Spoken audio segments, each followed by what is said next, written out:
সুপ্রিয় দর্শক, আসসালামু আলাইকুম। কেমন আছেন আপনারা? নিশ্চয়ই ভালো আছেন। আজকের ভিডিওতে আপনাদের সবাইকে স্বাগত জানাচ্ছি।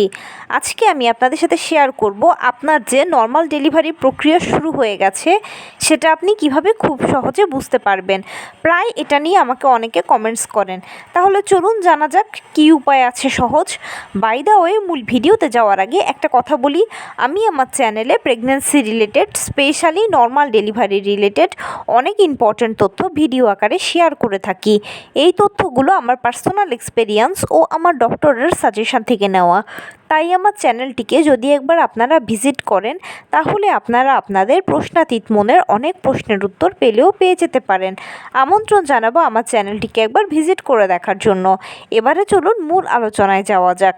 আমি শুরুতেই বলেছি আজকে আলোচনা করব যে কিভাবে আপনারা খুব সহজে বুঝতে পারবেন আপনার নর্মাল ডেলিভারি প্রক্রিয়া শুরু হয়ে গেছে।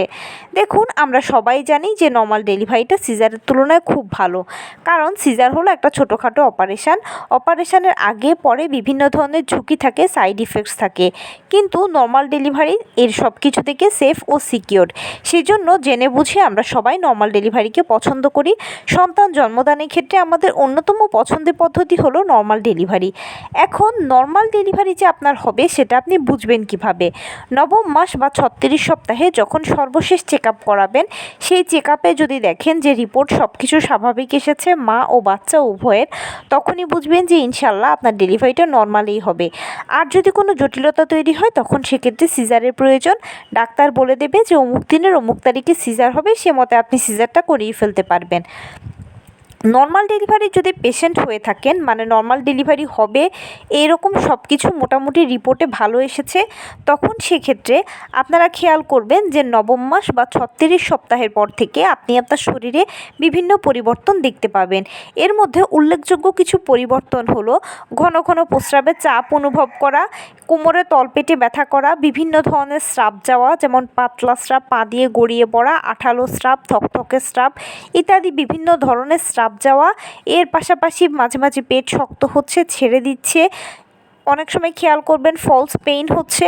ফলস পেইনটা কোমরের দিক থেকে শুরু হয়ে তলপেটের কাছে এসে পায়ের নিচ দিয়ে চলে যাবে, খুবই অল্প সময়ের জন্য থাকবে, ইত্যাদি বিভিন্ন ধরনের লক্ষণগুলো তখন আপনার শরীরে প্রকাশ পেতে শুরু করবে।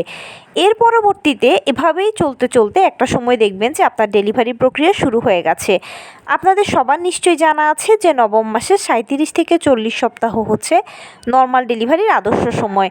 নর্মাল ডেলিভারিগুলো 37 থেকে 40 সপ্তাহের মধ্যে অটোমেটিক হয়ে যায়। এটার জন্য আপনাকে স্পেশাল কোনো ঔষধ বা ডাক্তার, কোনো ব্যায়াম কিংবা কোনো কলা কৌশল বা কিছুই করার প্রয়োজন নেই। এবারে আপনার যে ডেলিভারি প্রক্রিয়া শুরু হয়েছে সেটা আপনি বুঝবেন কিভাবে? ডেলিভারি প্রক্রিয়া যে শুরু হয়ে গেছে সেটা বোঝার সবচেয়ে সহজ উপায় হচ্ছে পিরিয়ড শুরু হয়ে যাওয়া। আপনি একদম ঠিক শুনেছেন। পিরিয়ড শেষ হওয়ার মধ্য দিয়ে বা পিরিয়ড স্টপ হওয়ার মধ্য দিয়ে আপনি আপনার প্রেগন্যান্সি জার্নিটাকে শুরু করবেন, আর পিরিয়ড আবার শুরু হয়ে যাওয়ার মধ্য দিয়ে আপনি প্রেগন্যান্সি জার্নিটাকে শেষের পথে থাকবেন। খেয়াল করবেন আমাদের পিরিয়ডের প্রথম দিন যেরকম হালকা বা বাদামি বা হালকা গোলাপি বর্ণের স্রাব যায়, এখানেও ঠিক সেরকম হালকা বাদামি বা গোলাপি বর্ণের স্রাব যেতে শুরু করবে। হঠাৎ একটা পর্যায়েই দেখবেন এটা 37 থেকে 40 সপ্তাহের মধ্যে যে কোনো সময় যে কোনো মুহূর্তেই দেখবেন। যখন এরকম বাদামি স্রাব দেখবেন কিংবা পিরিয়ড শুরু হয়ে গেছে এটা যখন দেখবেন, তখন ঘাবড়ানোর কিছু নেই, ইনশাল্লাহ আপনার নর্মাল ডেলিভারি প্রক্রিয়া শুরু হয়ে গেছে। এটা হলো প্রথম ধাপ। আর এই ধাপে আপনার জরায়ু মুখ আস্তে আস্তে খুলতে শুরু করেছে। এখন জরায়ু মুখটা 1 সেন্টিমিটার বা তার থেকেও কম খুলছে। এর পরবর্তী ধাপ হচ্ছে পানি ভাঙা। প্রথম ধাপ থেকে পরবর্তী ধাপে যেতে কারো 5 থেকে 7 ঘন্টা লাগে, কারো 12 থেকে 14 ঘন্টা লাগে, কারো আবার পুরো 24 ঘন্টা সময় লাগে, যার যেরকম আর কি। দ্বিতীয় ধাপে গিয়ে খেয়াল করবেন আপনার 1-2 ফোঁটা করে পানি ভাঙছে। যখন দেখবেন যে আপনার পানি ভাঙছে তখন বিছানায় শটান শুয়ে থাকবেন, কারণ খুব বেশি পানি ভাঙতে দেওয়া যাবে না। বেশি পানি যদি একসাথে ভেঙে যায় তাহলে গর্ভের ভেতরে বাচ্চা শুকিয়ে মারা যাবে। সেই জন্য এই সময় বিছানায় শটান শুয়ে থাকলেই ভালো। তবে কেউ যদি দেখেন যে একেবারে ঝরঝর করে প্রস্রাবের মতো পানি ভাঙা দিয়েই পানি ভাঙার ধাপটা শুরু হয়েছে, তখন অতি অবশ্যই আপনাকে দ্রুত হসপিটালে চলে যেতে হবে। কারণ একটাই, বেশি পানি পানি ভাঙতে দেওয়া যাবে না। খুব বেশি পানি ভেঙে গেলে গর্ভের ভেতরে বাচ্চা শুকিয়ে মারা যাবে। তবে আমার পার্সোনাল সাজেশান থাকবে যে এই পর্যায়ে মানে পানি ভাঙা যখন দেখবেন যে 1-2 ফোঁটা করে হচ্ছে, তখনই আপনারা হসপিটালে চলে যাবেন। এতে কি হবে, প্রথম থেকে শেষ পর্যন্ত ডাক্তারদের অবজারভেশনে থাকতে পারবেন এবং পরবর্তীতে যা করার ডাক্তাররাই করবে। আপনাকে আর বাসায় বসে থেকে অযথা টেনশন করতে হবে না। এর পরবর্তীতে তৃতীয় পর্যায়ে গিয়ে আপনার লেবার পেইন শুরু হবে। দ্বিতীয় ধাপ থেকে তৃতীয় ধাপে যেতে কারো 5 থেকে 7 ঘন্টা, কারো 12 থেকে 14 ঘন্টা, কারো আবার পুরো 24 ঘন্টা সময় লাগে। তৃতীয় পর্যায়ে যখন পেইন শুরু হবে তখন ধরেই কিন্তু খুব বেশি পেইন হবে না। প্রথমে পেইনটা হালকা থাকবে, তারপরে মাঝারি, তারপরে ভারী হবে। পেইনটা কখনোই এক নাগাড়ে হবে না, এটা থেমে থেমে হবে। কারো 10 মিনিট পর পর হয়, কারো 15 মিনিট পর পর হয়, কারো আবার আধা ঘন্টা পর পর হয়। এরকম করে পেইনটা যখন চলতে থাকবে তখন দেখবেন যে পেইনটা একটা পর্যায়ে, আমি বলেইছি যে হালকা থেকে মাঝারি, মাঝারি থেকে এটা ভারীতে যাবে। আর যখনই আপনার পেইন ভারী হবে, এখানে একটা কথা বলে রাখি, ভারী পেইন মানে এরকম নয় যে অসহ্য ব্যথা, একেবারে মরে যাচ্ছি অবস্থা, এরকম কিছু নয়। ভারী পেইন মানে হলো এখন পেইনটা বারে কমে আসবে। মানে আগে যদি কারো 15 মিনিট পর পর পেইন হতো, এখন তার 3 মিনিট পর পর হবে, 2 মিনিট পর পর হবে, এরকম করে এটা বারে কমে আসবে, সময়টা কমে আসবে। এভাবে পেইনটা যখন বেশি হবে তখনই কিন্তু আপনার জরায়ু মুখ 4 সেন্টিমিটার খুলবে। আমার ভিডিওগুলো থেকে নিশ্চয়ই ইতিমধ্যে জেনে গেছেন যে 4 সেন্টিমিটার যতক্ষণ পর্যন্ত না আপনার জরায়ু মুখ খুলবে ততক্ষণ পর্যন্ত কিন্তু ডেলিভারি করানো যাবে না। যখনই জরায়ু মুখটা 4 সেন্টিমিটার খুলে যাবে ঠিক তখনই কিন্তু আপনার ডেলিভারিটা করানো যাবে। আর যখন ভারী পেইন হয় তখনই জরায়ু মুখ 4 সেন্টিমিটার খুলে যায়, অটোমেটিক খুলে, কোনো ধাপেই কিছু করা লাগবে না। প্রতিটি ধাপই প্রাকৃতিকভাবে শুরু হয়ে প্রাকৃতিকভাবেই হতে থাকবে। এর মধ্যে আপনাকে লেবার রুমে নিয়ে যাওয়া হবে। আপনি যদি প্রথমে হসপিটালে চলে যান তাহলে কিন্তু আপনাকে নর্মাল বেডে রাখা হবে আর বারবার করে এসে চেক করা হবে যে কতটুকু আপনার জরায়ু মুখ খুলেছে। পেইন ভারী হলে, জরায়ু মুখ 4 সেন্টিমিটার খুলে গেলে তখনই আপনি লেবার রুমে চলে যাবেন। লেবার রুমে পরবর্তীতে ডাক্তাররা আপনাকে যখন দেখবে যে আপনার প্রপারলি জরায়ু মুখ 4 সেন্টিমিটার খুলে গেছে এবং আপনার বাচ্চাও ভেতর থেকে চাপ দিচ্ছে, ওই সময় ডাক্তাররা বলবে যে মা চাপ দিন, জোরে জোরে চাপ দিন। আপনি ওই সময় যদি জোরে জোরে চাপ দিতে পারেন 2-3টে, তাহলে আপনার বাচ্চা অনায়াসে বেরিয়ে চলে আসবে।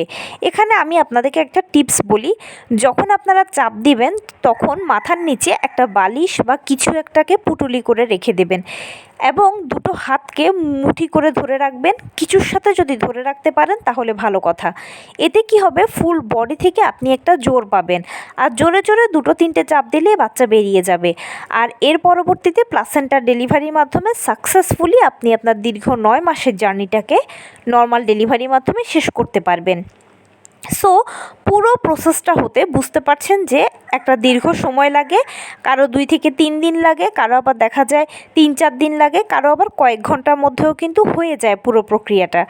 এখন সেটা ডিপেন্ড করে যে আপনার উপরে আপনি কিভাবে প্রিপারেশান নিচ্ছেন। যদি আপনি নিয়মিত হাঁটাচলা করেন, টুকটাক কায়িক শ্রম করেন, লো কমেটটা ব্যবহার করেন। লো কমেট মানে হচ্ছে ফ্লোর বা মেঝের সাথে সংযুক্ত কমেটগুলো। পুষ্টিকর খাবার নিয়মিত খান, 12 থেকে 14 গ্লাস পানি নিয়মিত পান করেন, ডাক্তারের দেওয়া আয়রন, ভিটামিন, ক্যালসিয়াম ওষুধগুলো নিয়মিত সেবন করেন, তাহলে ইনশাল্লাহ আপনার ডেলিভারি প্রক্রিয়াটা দ্রুত শুরু হয়ে দ্রুত শেষ হয়ে যাবে।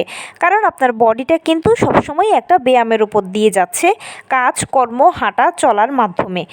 আর যদি কোনো মা অলসতা করেন, শুয়ে বসে থাকতে পছন্দ করেন, ডিভাইসে সময় দিতে পছন্দ করেন, হাঁটাচলা করতে ভালো লাগে না, লো কমেট ব্যবহার করতে ভালো লাগে না, বাহিরের খাবার খেতে পছন্দ করেন, অনিয়ন্ত্রিত জীবনযাপন করেন, তখন সেক্ষেত্রে নর্মাল ডেলিভারির চান্স খুবই কম।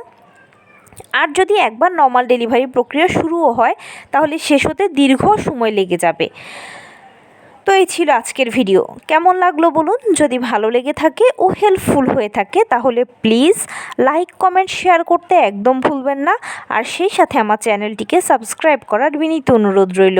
পাশে থাকা বেল আইকনটি ক্লিক করে দেবেন যেন আমি ভিডিও আপলোড করার সাথে সাথে আপনারা নোটিফিকেশান পেয়ে যান। যদি কোনো প্রশ্ন থাকে কমেন্টসে জানাবেন, আমি রিপ্লাই দেব। প্লাস যদি কোনো পরামর্শ থাকে যে কোন বিষয়ের উপরে ভিডিও বানালে আপনারা উপকৃত হবেন সেটাও জানাবেন।